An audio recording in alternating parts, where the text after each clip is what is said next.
అందరికీ మరొకసారి ప్రభు పేరు వందనాలు తెలియజేస్తున్నానండి. పరిశుద్ధ గ్రంథంలో మనం ఇప్పుడు చదువుకున్నటువంటి రోమా పత్రిక 6వ అధ్యాయం 23వ వచనం మనకి చాలా సుపరిచితమైంది. చాలా సార్లు వినుంటాం, చాలా సార్లు చదివి ఉంటాం. సరే, నిన్న దిన తను నాకు ఫోన్ చేసినప్పుడు నిన్నటి నుంచి నేను వర్తమానం కోసం ప్రభు సన్నిధిలో ప్రార్థన చేస్తున్నాను. ఏదన్నా ఈ ప్రభు మాట్లాడటానికి క్లోజ్ అనమాట. క్లోజ్ ఏం మాట్లాడట్లేదు ప్రభు, ఏం చెప్పాలో ఒక తలంపు ఇవ్వట్లేదు. ఇక్కడ వచ్చిన తర్వాత ప్రభు ఒక తలంపు ఇచ్చాడు. ఆ బ్రదర్ దర్శనం చెప్పేటప్పుడు అప్పుడే గౌరవ దేవుడు ఇచ్చిన తలంపు సిద్ధం చేసుకున్నాను. సరే, ఈరోజు ప్రభు వాక్య భాగం నుంచి ప్రభు మనతో మాట్లాడుతున్న మాట ఏంటంటే, పాపం వలన వచ్చే జీతం మరణం. ఈ లోకంలో మనుషులందరూ ఆ పాపం వలన వచ్చే జీతం మరణం నుండి తప్పించుకోవడానికి వాళ్ళు చేసేటువంటి ప్రయత్నాలు అన్నిటిగా ఎంత దూరమైనా వెళ్తారు, ఎంతైనా ఖర్చు పెడతారు, ఎన్ని పూజలైనా చేస్తారు, ఏది చేయడానికైనా సరే వెళ్తారు. వాళ్ళకి ఏం కావాలయ్యా అంటే ఆ పాపం నుండి విడుదల కావాలి. ఆ పాపం వలన వచ్చే జీవితం మరణం ఉందో చూసారా, ఆ మరణం నుండి విడుదల కావాలి. కాబట్టి ఎక్కడికైనా వెళ్ళాలి, ఎందులోనో మునగాలి, ఏదేదో చేయాలి, ఏదేదో చేసి ఈ పాపం నుండి విడిపడాలనే ఒక కోరిక, ఒక తృష్ణతో చాలా ప్రయత్నాలు మనుషుల జీవితంలో వస్తూ ఉంటాం. సామాన్యంగా క్రైస్తవులు ఎప్పుడు అందరికీ వచ్చే డౌట్ ఏంటంటే, క్రైస్తవులు అందరూ ఎప్పుడు పాపం అంటారేంటండి, మనుషులందరూ పాపలు అంటారేంటండి, నేనేం పాపం చేశాను, ఏం పాపం ఉందో మాలో, పాపి అంటారేంటి అని సామాన్యంగా మాట్లాడుతూ ఉంటారు. అది అవగాహన నుండి మాట్లాడతారో అవగాహన లేక మాట్లాడతారో తెలియదు, కానీ పాపము యొక్క నిర్వచనం కనుక మనం తెలుసుకున్నట్లయితే తప్పనిసరిగా వాళ్ళకు కూడా ఒక ఆలోచన అనేది వస్తుంది. అసలు పాపం అంటే ఏంటి, పాపం వల్ల వచ్చే జీతం మరణం అంటారు. పాపం అంటే ఏంటి, అసలు పాపం అంటే ఏంటో తెలియకుండా మీరు పాపి అంటా ఉంటే మీరు ఎట్లా తీసుకునేది అని మాట్లాడుతూ ఉంటారు. అయితే ఈరోజు అసలు పాపం అంటే, పాపముల గురించి దేవుడు పరిశుద్ధ గ్రంథంలో ఏమని గ్రహించాడు అనే మాటను ఒకసారి మనం జ్ఞాపకం చేసి ఈరోజు వర్తమానంలో కాదు. యోహాను మొదటి పత్రిక, యోహాను గారు రాసిన మొదటి పత్రిక 3వ అధ్యాయం 4వ వచనం, పాపము చేయు ప్రతివాడు ఆజ్ఞను అతిక్రమించుచున్నాడు, ఆజ్ఞాతిక్రమమే పాపము. పాపమునుకున్న నిర్వచనం బైబిల్ ఏం చెబుతుంది అంటే, ఆజ్ఞను అతిక్రమించడమే పాపం. పాపం అంటే మరి ఏదో కాదు, ఆజ్ఞను అతిక్రమించడం. ఏ ఆజ్ఞ? దేవుడు ఈ లోకంలో మనిషి బ్రతకడానికి కొన్ని ఆజ్ఞలు ఇచ్చాడు, కొన్ని నిబంధనలు ఇచ్చాడు, కొంత క్రమాన్ని నేర్పాడు. ఆ క్రమాన్ని దాటి, ఆ ఆజ్ఞను దాటి, ఆ నియమ నిబంధనలను దాటి ఎవరైతే జీవిస్తారో, ఆ ఆజ్ఞలను ఎవరైతే అతిక్రమిస్తారో, తిరస్కరిస్తారో, పక్కన పెట్టేస్తారో, నిర్లక్ష్యం చేస్తారో వాళ్ళు పాపం చేసినట్లుగా బైబిల్ గ్రంథం తెలియజేస్తాం.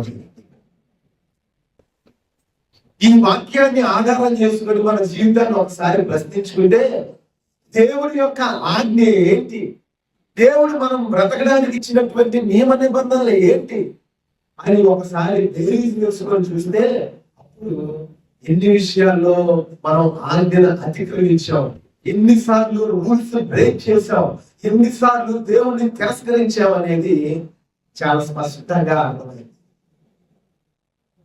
ఆజ్ఞను అతిక్రమించడమే పాపమని మాట్లాడుతూ ఉంది. అట్లాగే ఇంకా ఈ ఒక్క నిర్వచనమే కాదు, ఇంకా కొన్ని నిర్వచనాలు ఉన్నాయి పాపానికి. రోమీయులకు రాసినటువంటి పత్రిక 14వ అధ్యాయము 23వ వచనం. అపోస్తలుడైనటువంటి పౌలు గారు రోమీయులకు రాసినటువంటి పత్రిక 14వ అధ్యాయం 23వ వచనంలో విశ్వాసము మూలము కానిది ఏదో అది పాపము అంటారు.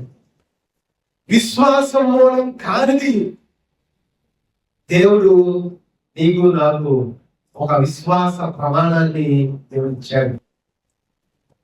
ఆ విశ్వాసాన్ని చెడగొట్టే విధంగా మన అంతరాత్మను మనం అదుపు చేసుకోకుండా దాన్ని అతిక్రమించి దాన్ని బ్రేక్ చేసి ఆ విశ్వాసాన్ని అవిశ్వాసంగా చేసుకొని ఏదైనా మనం చేసినట్లయితే ఈ పొరుగు వారి మీద అబద్ధ సాక్ష్యం పలకకూడదని చెప్తా ఉంది, ఈ తల్లిదండ్రులు సన్మానించమని చెప్తా ఉంది.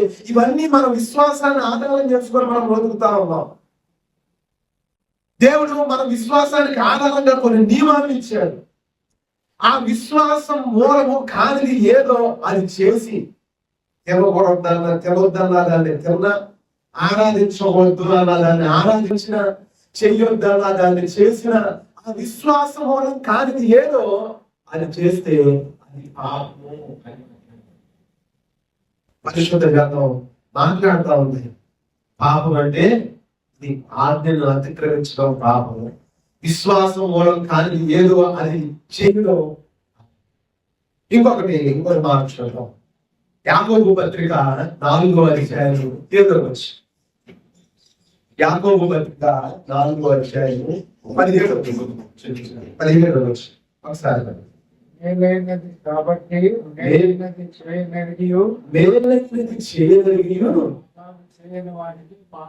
అలాగు చేయని వారికి పాపము కలుగును. మేలైనది ఏదో చేయగలిగి దాన్ని చేయకపోవడం వలన పాపం వస్తుంది. మేలైనది ఏది నీకు తెలీదా? లోకస్తులకు కూడా తెలుసు. పరిశుద్ధ గ్రంథం ఈ బైబిల్ తెలియని వారికి కూడా కొన్ని రూల్స్ తెలుసు, కొన్ని నియమాలు. వాళ్ళ ఆత్మ ఎలా అంటే వాళ్ళకి కొన్ని గైడ్లైన్స్ ఇస్తాము. మేలైనది ఏదో, కీడేదో, చెడేదో, మంచేదో సమాజంలో ఒక అవగాహన అనేది ఉంది. అయితే మేలైనది చేయడం తెలిసి కూడా, మేలు చేసే అవకాశం ఉండి కూడా చేయకపోతే అంట అది పాపం.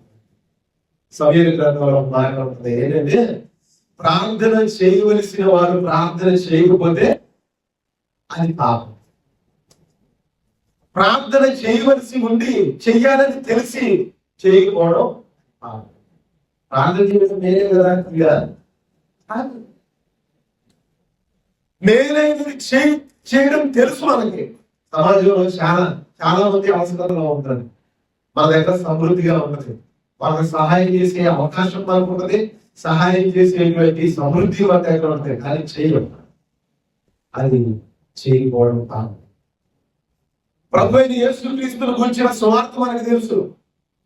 ఆయన నమ్ముకుంటేనే రక్షణ మనకు తెలుసు. అది ఇతరులకు చెప్పాలని తెలుసు.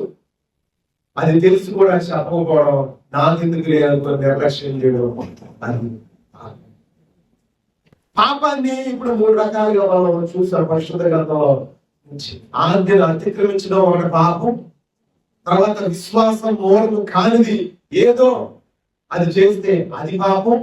ఇప్పుడు మేలైనది చేయనెరిగి దాన్ని చేయని వాడికి పాపము కలుగును అని మనం పరిశుద్ధ గ్రంథంలో నుంచి చూసాం. ఇంకొకసారి కూడా మనం ఇంకొక మాట కూడా చూద్దాం.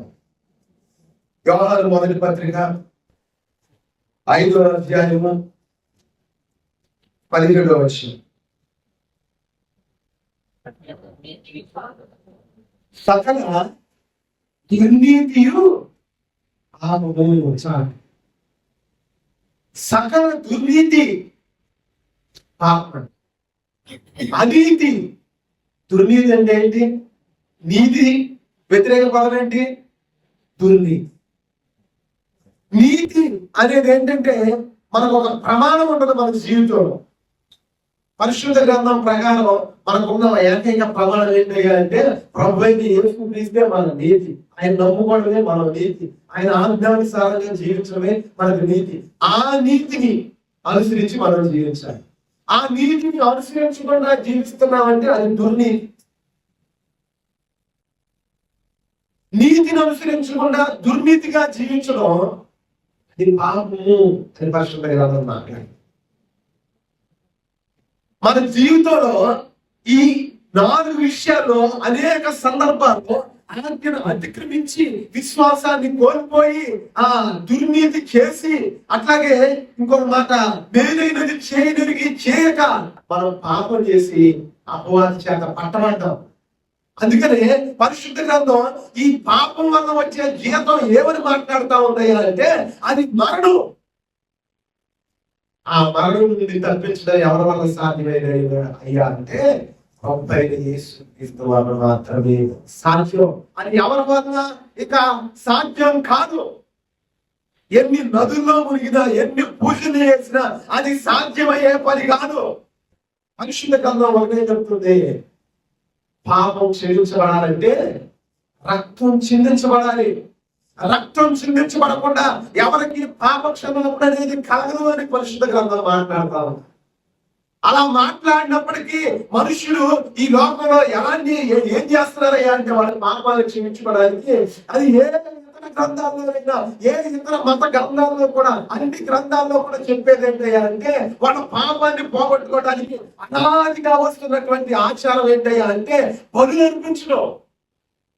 మేకపోతునో, గొర్రెపోతునో, ఎద్దునో, ఆవునో తీసుకొచ్చి వాటి మీద చేతులుంచి వాటి మీద పాపాలన్నిటిని మోపి వాటిని బలి ఇచ్చి దేవుణ్ణి ప్రసన్నం చేసుకోవడానికి, ఆ దేవుడికి శాంతపరచడానికి, ఆ బలి ఇవ్వడం వల్ల మీద పాపాలు క్షమించబడడానికి వాళ్ళు చేసే మార్గాలు ఏంటయ్యా అంటే బలులు అర్పించడం.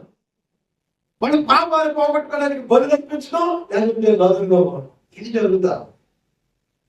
అంతకాలం పాపం చేసి బలి అర్పిస్తే, పాపం చేసి నదుల్లో మునిగితే సరిపోతా.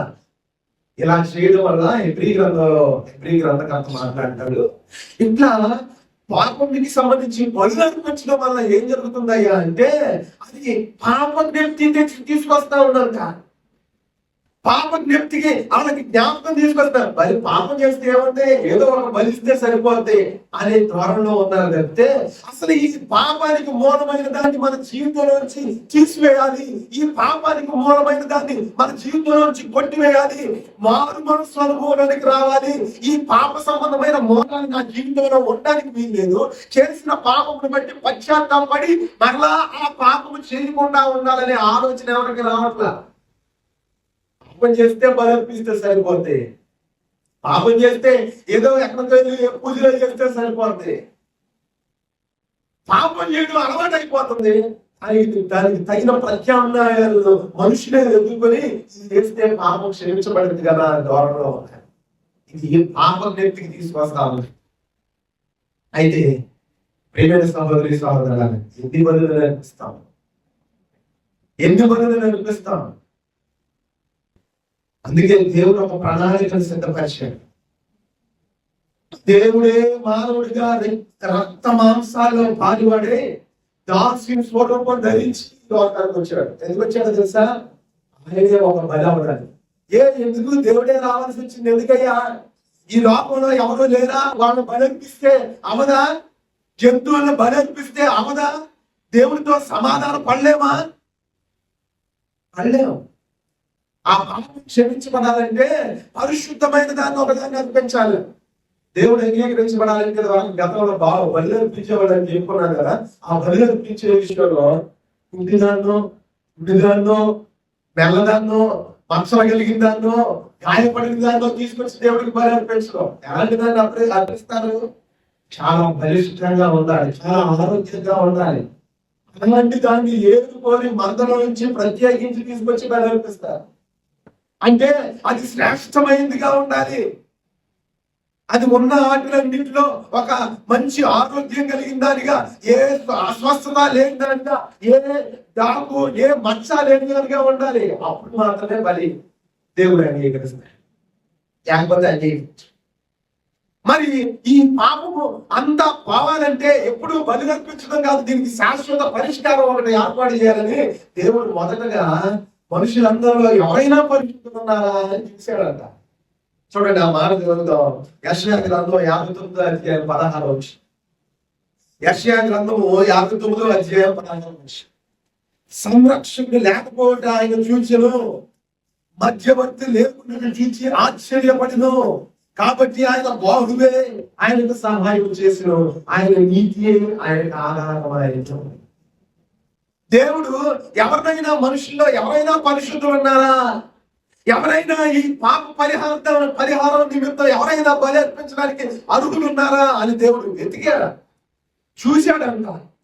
ఎక్కడ ఆ పరిశుద్ధత కలిగిన వారు, ఆ క్వాలిఫికేషన్ కలిగిన వారు, ఆ మంచి ఆ నిష్ణాతులైనటువంటి పరిశుద్ధమైనటువంటి ప్రత్యేకపడినటువంటి వారు, లోకమాలిన్యం అంటున్న వారు ఈ లోకంలో ఎవరూ లేరంట. అప్పుడు ఏం చేశాడు అంటే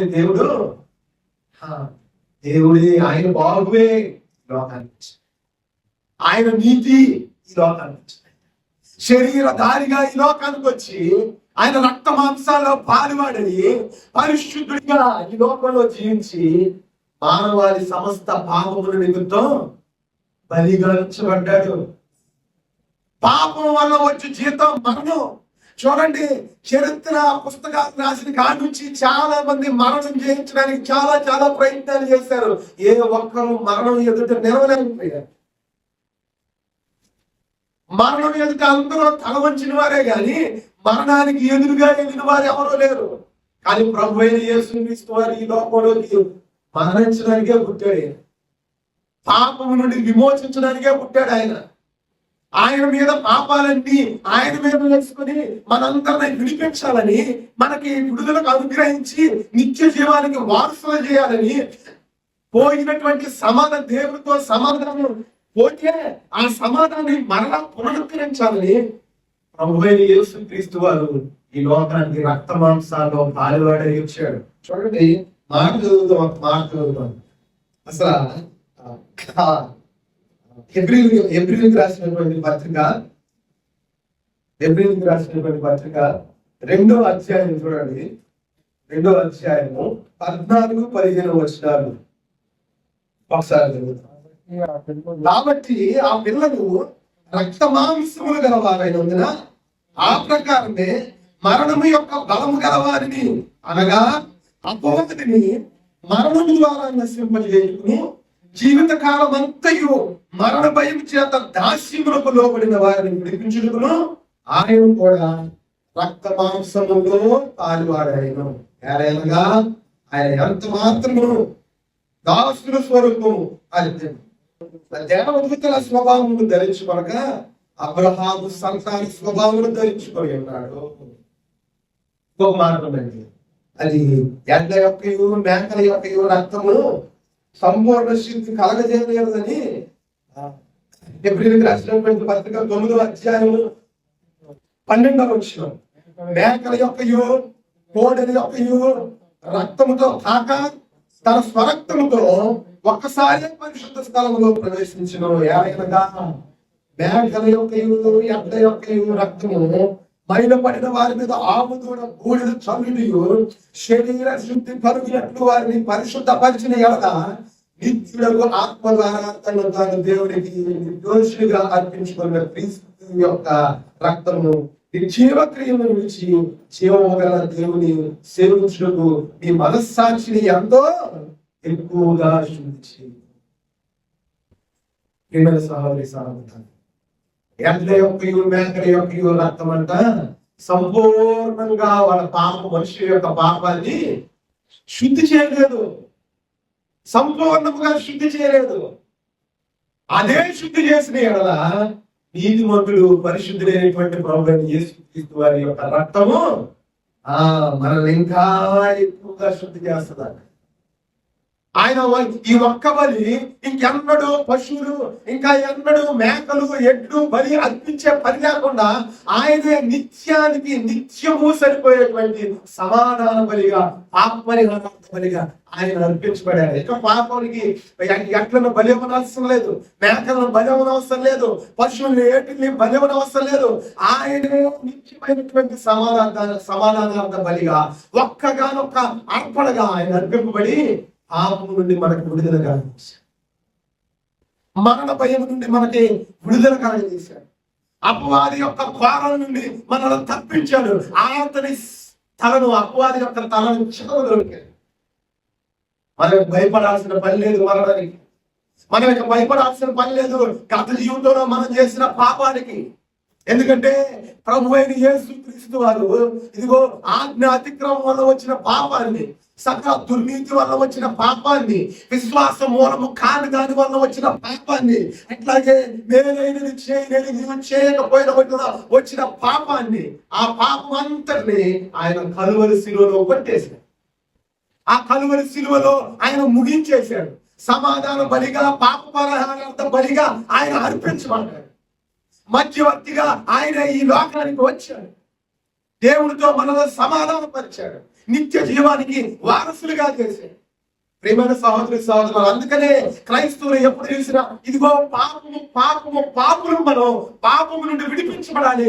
ఆ మార్గం ఏంటంటే ప్రభు అయిన యేసుక్రీస్తు వారని అందరికీ చెప్తా ఉంటే అందరికీ వెర్రిగా కనపడతా ఉంటుంది. కానీ పరిశుద్ధ గ్రంథం నుంచి మనం లేఖనాల ఆధారంగా చూస్తే అది దేవుని యొక్క శక్తిగా ఉంటుంది, మనకి విమోచనగా కనబడుతుంది, మనకి విడుదలగా కనబడుతుంది.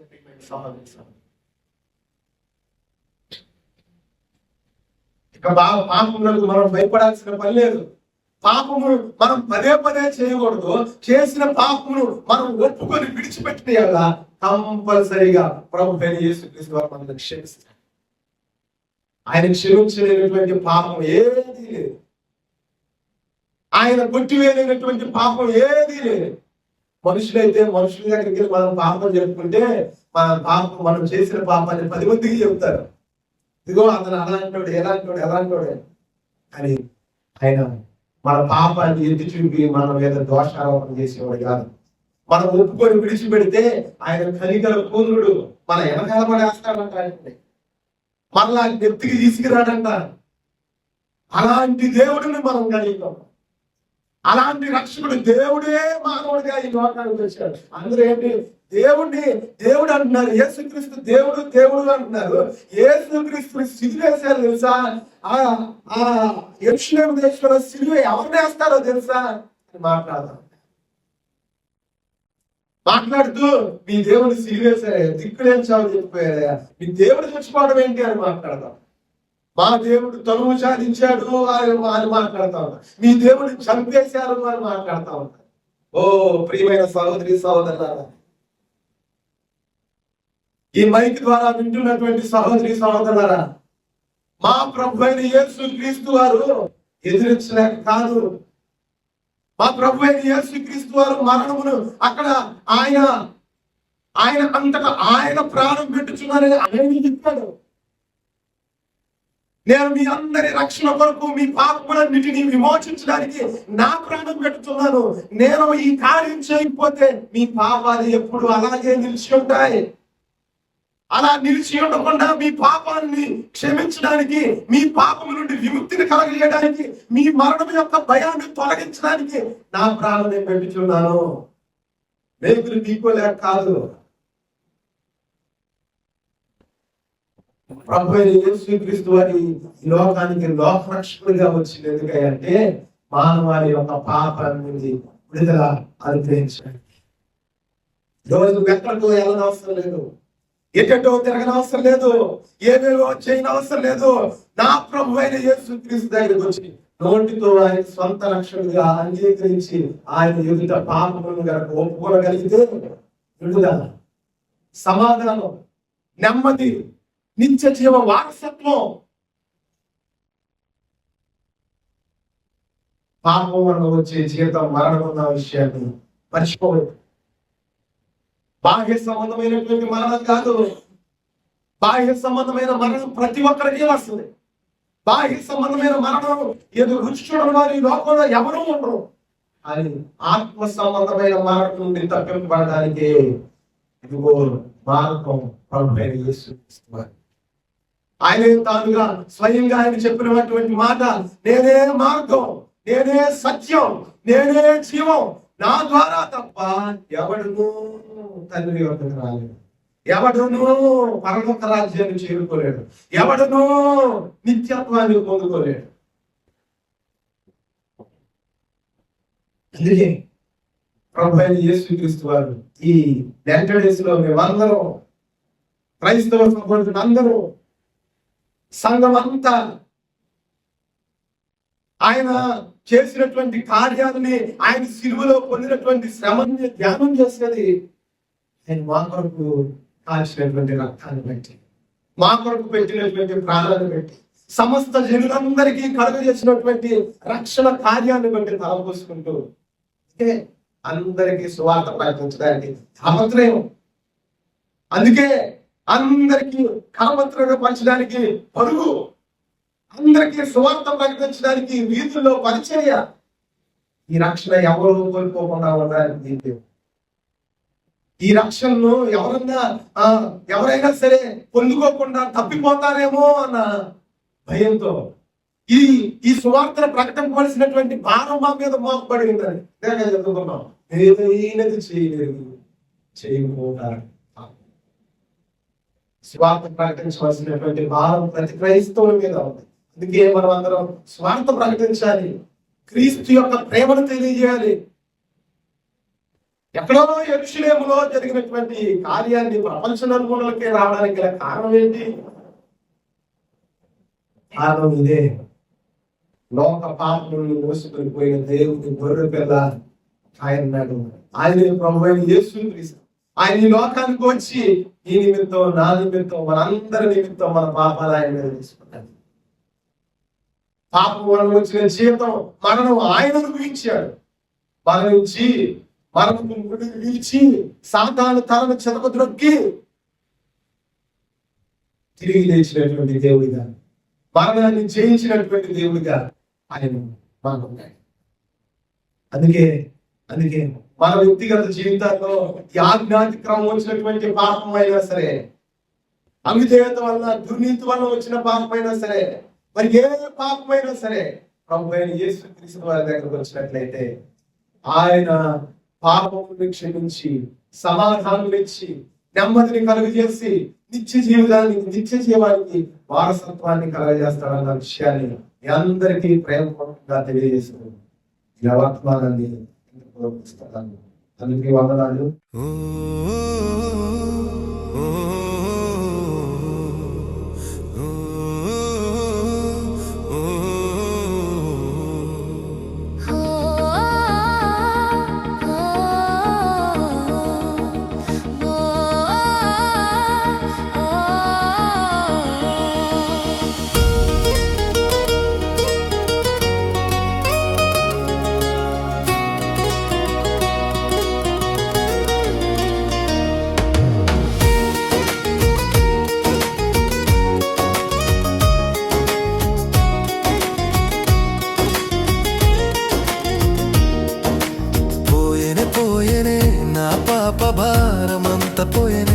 యేసు రక్తమే కడిగెనే, నన్ను శుద్ధి చేసెనే. హల్లెలూయా. పోయెనే నా పాప భారమంత పోయెనే, నీ సిలువ ప్రేమలో నా జీవితం మారెనే. మోయలేని నా పాపమే బాధలెన్నో తెచ్చెనే, మనసు ఈడ్చి త్రోసెనే, ఊబిలోకి పడితినే. నీ చేయినిచ్చి నిలిపితివే, నీ త్రోవ చూపి నడిపితివే, నీ వాక్యమే నా దీపమే, నా మార్గానికి వెలుగే.